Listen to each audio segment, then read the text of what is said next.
Hello guys and welcome back to my channel.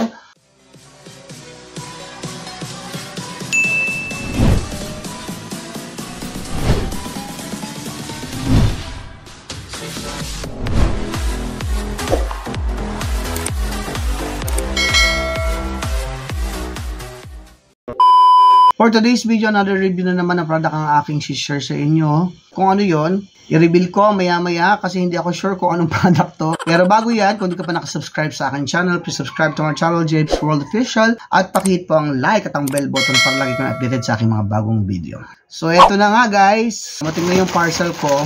At hindi ko alam kung ano tong parcel na to. Hindi ko alam kung ano yung order ko na to na worth 231 pesos. Sobrang daming parcel na dumating sa akin. Nagra-rumble na yung utak ko kung ano yung mga product na yon. So, open natin to para malaman natin at ma-review agad natin kung ano yung product na to.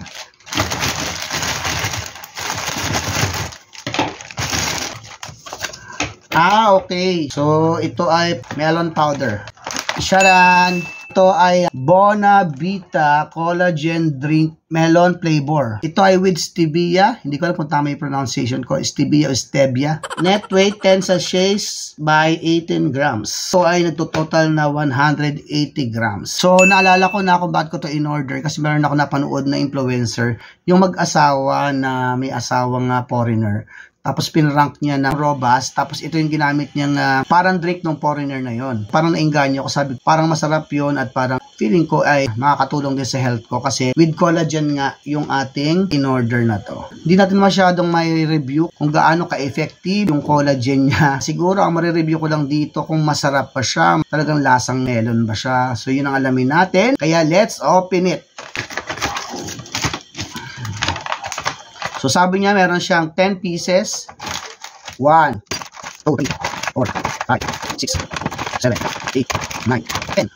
So, legit, 10 pieces po ang laman niya. Sabi sa direction for use, pour contents of 1 sachet into a glass. Add 200 ml of cold water. Next natin, ang caution niya, for adult use only, not recommended for children, pregnant, and lactating women. Sa storage naman, store in a cool, dry place away from direct heat and sunlight. Ito ay gawan, of course, ng BB Ed Jair Herbal Products. Located at Unit 301, Arma Plaza, May Bunga, Pasig City. Malapit lang pala sa akin itong pagawaan nito. Timplahin natin. Naganda na ako ng baso, panghalo, at saka tubig. So, let's try. Okay. So, tingnan yung powder niya guys, puti. Unang lagay mo parang puti, tapos habang tumatagal, ngayon kulay orange na siya. As in kulay, melon na siya. So let's check this.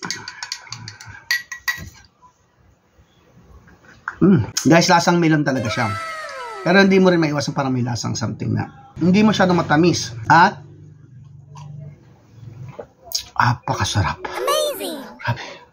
Ito ay kailangan ko na. So, collagen, ayon sa ating mga eksperto, ay nakakatulong at nakaka-help sa atin. Kaya nga madalas tayong kumain ng mga paa ng manok kasi mayaman daw yun sa collagen. Ito ay may halong stevia. So, na-research ko kung anong stevia. Stevia is an intensely sweet-tasting plant that has been used to sweeten beverages and make tea since 16th century. The plant is originally native to Paraguay and Brazil, but it's now also grown in Japan and China. It is used as a non-nutritive sweetener and herbal supplement. Pagkakaintindi ko ito ay melon drink na may collagen and stevia. Yung stevia pala, siya yung parang nagpatamis nitong drinks na to. Kaya pala kanina sabi ko parang minalasan akong parang kakaiba. Siguro yun yung dahon ng stevia. So yun lang guys, ubusin natin. Sarap. That's it for today's video. Maraming salamat sa lahat ng mga subscriber ko na patuloy na sumusuporta. Sa mga gustong umorder niyan, pwede kayong umorder sa aking TikTok shop. So, paano yan guys? Hanggang dito na lang. Hanggang sa muli. Paalam!